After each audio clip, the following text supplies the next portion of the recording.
reframing your marketing strategies beyond COVID-19.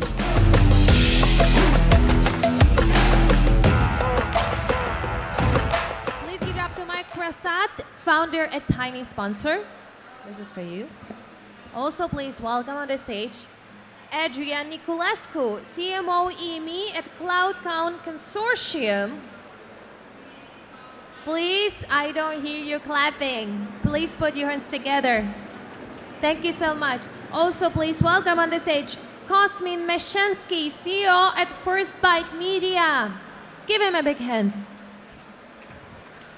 Also, put your hands together and welcome on stage Darius Kuntsav, CEO at AdKings.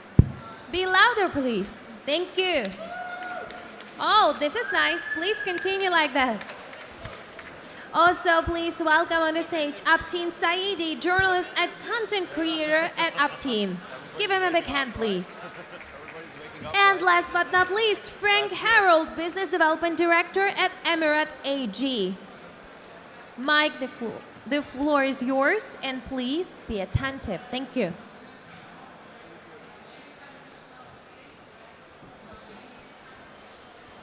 One, two. Thank you, everyone, for coming today. We have an amazing panel today. We're going to talk about marketing in a post or a COVID and future world. We have an amazing lineup of panelists. If I could have everyone starting at the end, give us a brief intro of who you are, a little bit of your background, and where you're from.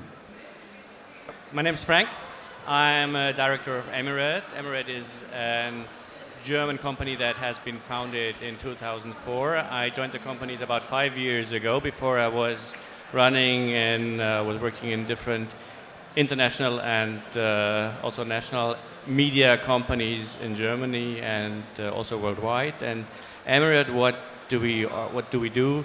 We offer a global insurance for marketing, for games, for lottery, so for redemption marketing, also for sports events. So that's what we do since 2004, and we work globally. Hi, my name is Upton. I'm a media strategist and content creator, so I make videos about tech, money, cultures, and I have clients in which me and my team make videos for them. So for their LinkedIn, for their YouTube, for their TikTok, basically to help short videos that ultimately drive engagement and signups. Hey guys, so one of the things that you learn about me is either I'm talking very, very clear and short of a sentence, or I'm joking around, one of the two. I'm Darius, co-founder of AdKings Agency, and we're an e-commerce specialized marketing agency that did over $200 million in sales. Hi guys, see you again. It's Cosmin. I have a crypto lead generation media company, so we provide leads to our partners basically. Good evening, everybody. Very happy to be here today. I'm Adrian Niculescu, serial entrepreneur and investor. I'm CMO at CloudCount Consortium, advisor or investor in other projects. I have more than 10 years marketing experience, or as an agency, as a freelancer, as a team leader. So I did most of the mistakes, I hope, and happy to contribute today. Thank you. Thank you so much, and I'm Mike Prasad. I'm the founder of Tiny Sponsor and Every Creator. We build the Web3 platform for creators, and I have a lot of experience in marketing, specifically in social media, pioneering with Twitch and Twitter and whatnot. So today we're going to talk about looking at how you are reframing your marketing strategies beyond COVID-19. So let's start with the first question, open to anyone in the panel.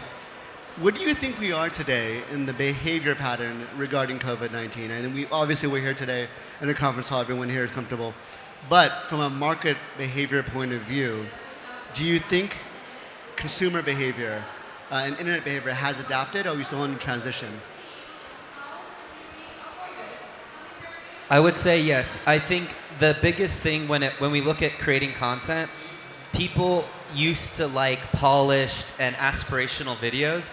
But I think partially because of COVID, you saw a lot of people become content creators and make their own videos with their phones. And now it's gotten to a point where people don't want super polished videos and content when they consume it. Because if you think about social media, a lot of times you're coming off of your friend's video. So all of a sudden, if you see this super well polished drone shot cinematic video from a company, you're thinking, okay, this must be an ad, and I'm going to swipe away. I would like to add an angle from the startup world, which I believe is very relevant. We all of us sell something, a product, a service, or we sell our time. And when you are a startup, let's say, and if you are going towards investors, you are selling to them an opportunity. And before the pandemic period, most of the investors said, okay, you need to come to us. You need to visit our office in order to meet face to face, you know? But what happens during the pandemic, and this trend will continue, investors are ready, even the big guns, to have a face-to-face, one-to-one online call, you know? And this lowers actually the bar in terms of how easy it is to reach to people. You can use LinkedIn, you can pitch them, you can make a call, and you can get investments. And even if you are from what we are calling, let's say, an underprivileged territory, you still can do that. But you need to be proactive and not to be reactive waiting for things to happen. So you need to make things happen. Yeah, I think to be honest, like COVID changed the world forever, and the biggest change is definitely in the work industry, that a lot more people are not working from an office the way they used to. And at the same time, this changes their buying behavior, their usage patterns of social media, TV watch times, etc. And what we are seeing that the times that we used to be buying before now are completely different, and a lot of marketing agencies and businesses should be adapting their strategy according to that. So what I'm hearing, oh, go ahead. No, I just agree. And additional to that, also technology helps to change that, to speed up that process. So when we talked about digitalization, we didn't have that pressure that we now feel from the COVID time. So digitalization, looking international, it means also digitalization of out-of-home advertising, of TV screens, of all that media stuff. So it's not only bringing about more bandwidth into the rooms, it's also about getting people more specific reached at different points, even if it is not at home on TV or on online. So what I'm hearing is a combination of factors that really go back to this idea of individual at scale. It's very authentic, it's very real, not as polished, but this one-to-one connection scaled out is what it sounds like. Yeah, I would say that kind of, I said this earlier, like amateur by design is actually a term being used by YouTubers, where it's like we have a team, we have the equipment, we have the money, but we want to make it relatable. And I think, you know, going on to off of your point, it's like people, you know, it's kind of like what happened with Instagram. You know, it's like with Instagram, it used to be a place to post aspirational content. You know, private jet, hotel rooms, you know, living my best life. And then TikTok came along, which is now, you know, more used than Instagram. And that was the opposite. TikTok, for those who are not using it, actually despises aspirational content because it's not real, it's not relatable, it's not authentic. And I think because of COVID, that's what drove this, right? No one was in a 5-star hotel or on a private jet during COVID, right? We were all kind of anxious, what's next? We were at home in lockdown. And so I think in a way I almost credit or, you know, point my finger at TikTok for starting this new wave of branded and marketing content that's become a lot more, I guess, real. Can I add something? And I super agree with him. And what happened is like we really want something that is real, that is you can see each other in the product or service that you are trying to advertise. So if it's not real and you don't speak their language, then you don't get to sell them what you want. What's interesting is both of you are highlighting also what Adrian mentioned when it comes to investors is this very direct, very visceral experience that's become something that is normally, when you think about online, you think about scale, you think about a very big gap between the viewer and the creator. And now what you're talking about now is this very real, tangible feeling of connection across the communities, whether it's with investors, whether it's with marketing and content creators. With this change in behavior, do you see that these behavioral changes in societies across the world in a somewhat unified manner, do you see this being very long-term and permanent, or do you think we're going to transition to something else as we become more and more open within the COVID situation? Thank you. So I believe that it's a transition, as we also spoke before. It's something that we have to pass on, like we have to go through it. And what happened during the time that we were home is that we developed new different habits. And those habits now, they are reflected in everything we do. And it will take still some time to get back to where we were, to the habits that we had before. And it's still a transition, but I think there are some of the things that happened, it will stay with us forever now. Yeah, I do completely agree. To be honest, I think the world overall is running in cycles. Some cycles are longer, some smaller. But what I'm seeing is now we are in this user-generated content, like low-quality content, just pushing the content that's real. But I wouldn't be amazed, like in 2 years, to see once again professional content coming back, because it's always like this. People want something different, and this is one like constant in the world that there is. When we're looking into our clients' behavior, we see an absolute increase, for example, in online lotteries, in online gambling, in online games worldwide. But on the other hand, you should also see that concerning the thing of trust, it's very important also to build a big brand or strong brand in the offline world. So I was in Latin America 4 weeks ago, and they said even the local-based shops and stores where they work, they are not for running the money, but it's for building up the brand, for bringing up trust. So even if the money runs into online business, you should not think that the offline world is out of media, out of relevance. Yeah, just to add on to that, I think, in Marketing 101, they teach you testimonials, right? That's a powerful form of marketing. And I think what we saw, like, let's say 10 years ago, is you see a TV commercial, for instance, and you see somebody talking about the product or the service, and in the small print, what does it say? Actor, right? Not real testimonial, this is just a paid actor. And then, I don't know, 5 years ago, we saw them actually using real people, and they proudly said, this is a real testimonial. Well, now we're seeing everybody give their own testimonials with their smartphone, and companies are just using that. Obviously they're getting permission, but that's created a huge opportunity.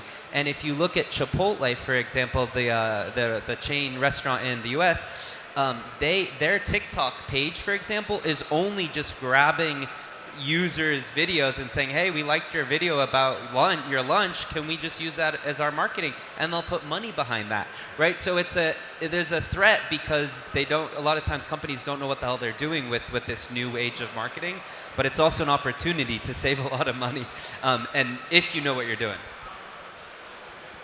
You see, we marketers, we have a very powerful weapon. Once we identify what is called the ideal buyer persona for a product or a service, we know about these people, what happens in their mind. We know what keeps them awake at night, and we have to use these things ethically. In a crisis, what happens, the survival triggers are activated. So that's why we may start, buying tons of toilet paper or oil or do stupid things. And in those moments, more than ever, we need to belong to something, to a community. And the smart brands create those communities to make us safe, to make us belong to that community. Its design is not done by default.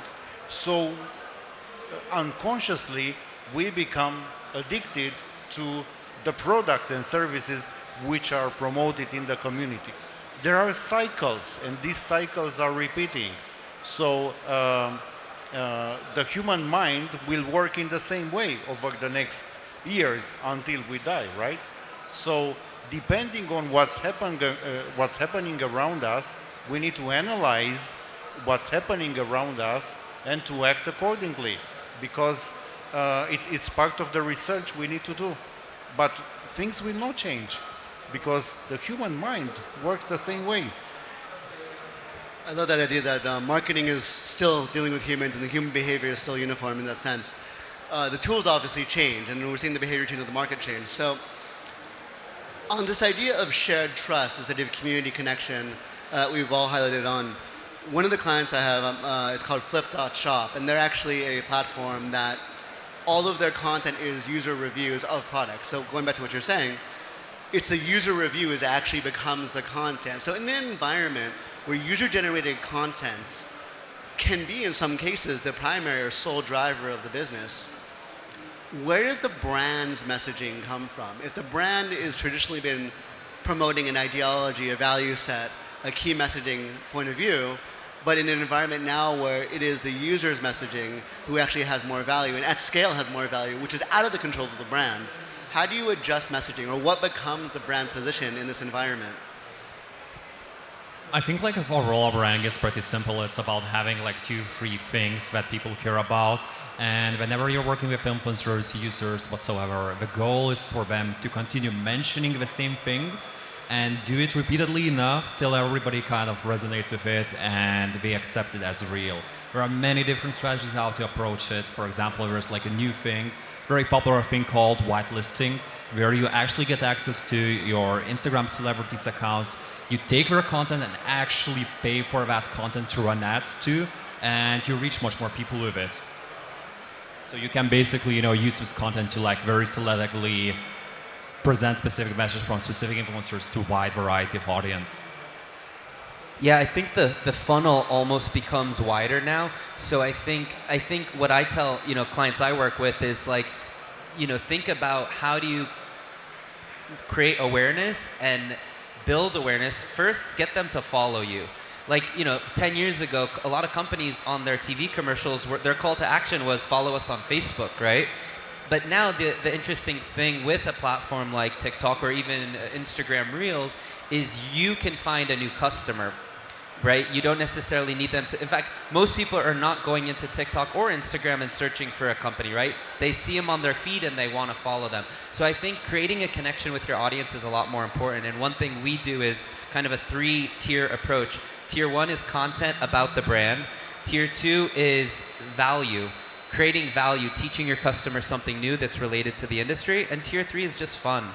Just silly trends, let's say on TikTok, silly trends that makes them want to follow you, and then, hopefully they'll see some of your branded content later on. So does this mean that the brand's positioning is actually less so broadcast, more so curation, and this idea of curating and developing community, then curating from that community and becoming more of a stage for their audience? Or would you say it's a little bit more heavy-handed than that? I think it can be, but I think one thing that's, brands can create their own content that seems like it's from their audience. It's just a matter of giving the keys to the right person, right? And usually they don't. Usually brands say, okay, you've been managing our Facebook and our Instagram and the marketing budget, manage the TikTok. And that's a big mistake because it's a very different kind of content.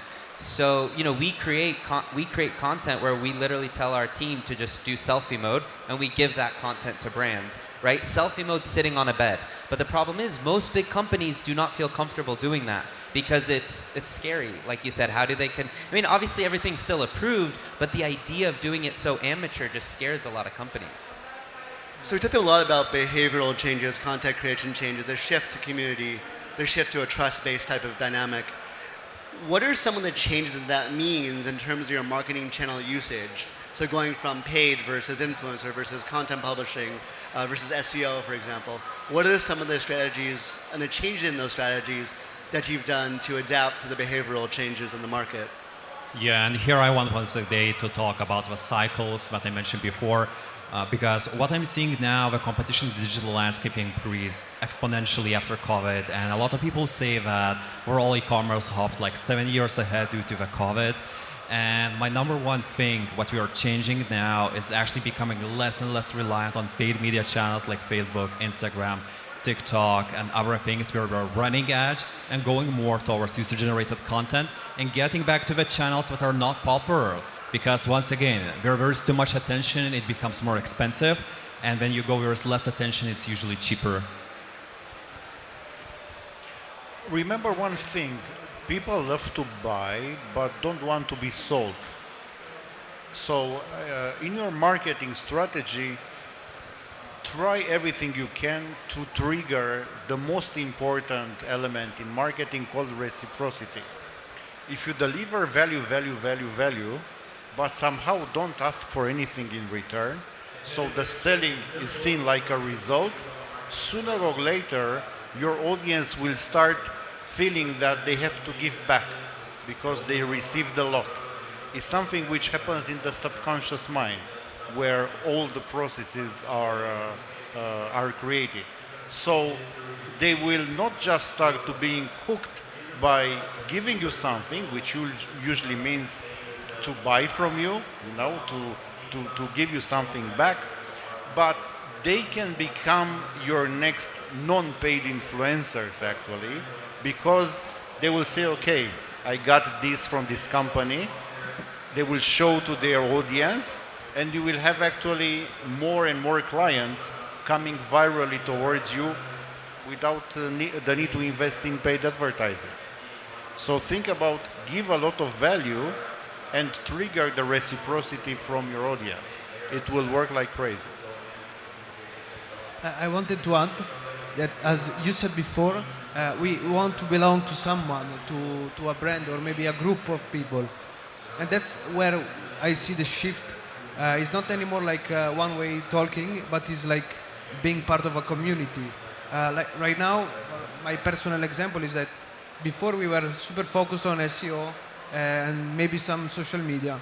But right now we are driving toward the creation of a community, maybe thanks to Discord, to Telegram groups and so on. So where we use their generated content, so maybe there are some screenshots, videos from their activities online, and they use it in the group, in the community, and everybody else sees that.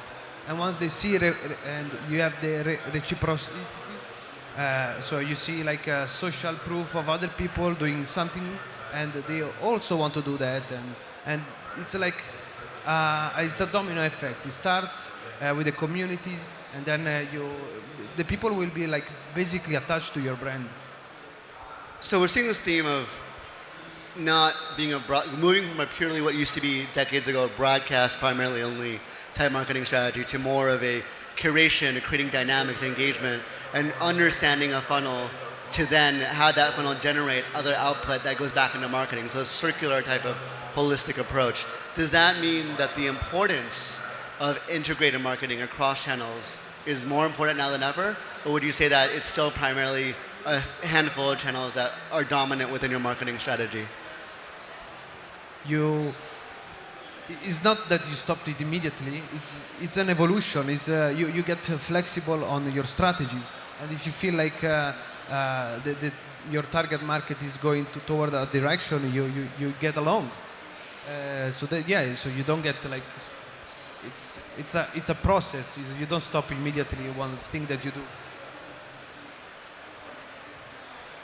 Yeah, we talk a lot about existing customers and customer value and how we can keep these guys in the business as our clients. But the other thing we also need to keep in mind is that many companies try to get into new targeting groups. And what do they do to get into totally new markets? Sometimes it seems to be easy because if you say online, you can just go into new markets, but it's not. You have to be not only a good product, you have to go to good timing, localization, and you have also to be a good marketing communication, which is loud and more present than others. Otherwise, it's very difficult with a Me Too product to move into another market. So looking into the lottery market, for example, we have so many clients that say, okay, let's mirror this and this and do these countries. That's not a USP. Where is it? And if you don't have a USP, and if you're silent, it's very difficult to approach the new markets. And so you always have to be a really good reason to decide in which countries and which markets you're going to plan to go. So it seems like overall strategy is shifted towards a more engaged, more personalized, more community-driven approach, less control but more scale. As we wrap up in the last minute, any last comments or advice to marketers facing this change in the market behavior? I think before we're like living in 3-second world due to all the social media, and my friend here I think will definitely can agree with me that now we're living in 1-second world. Attention capturing became significantly more important lately, especially with the evolution of TikTok, because people just have too much stimulation. They don't have time to watch YouTube nowadays. Actually TikTok, people are watching more of TikTok compared to YouTube. People are going more to TikTok compared to going to Google. We're just living in such a fast-paced world that all the marketing has to adapt, even TV or something like similar. And just to add on to that, if you're saying, okay, but TikTok is, you know, still primarily under 30, consider YouTube for the first time in 15 years created a new product, which is YouTube Shorts, Instagram Reels, Snapchat. I'm sure we'll see something similar on LinkedIn, and TikTok. I'm sorry, Facebook now has Reels as well. So I think the key message is short vertical video is where it's at. Thank you so much. Thank you everyone on the panel. Thank you for having us. Thank you so much. Thank you. Please give it up to our amazing panelists and for this exciting conversation, for this exciting panel. We're going further. Sorry, not conversation, panel discussion, I mean. Give them a big hand. And also, if you have any questions, please feel free to reach out to them and ask them questions furthermore.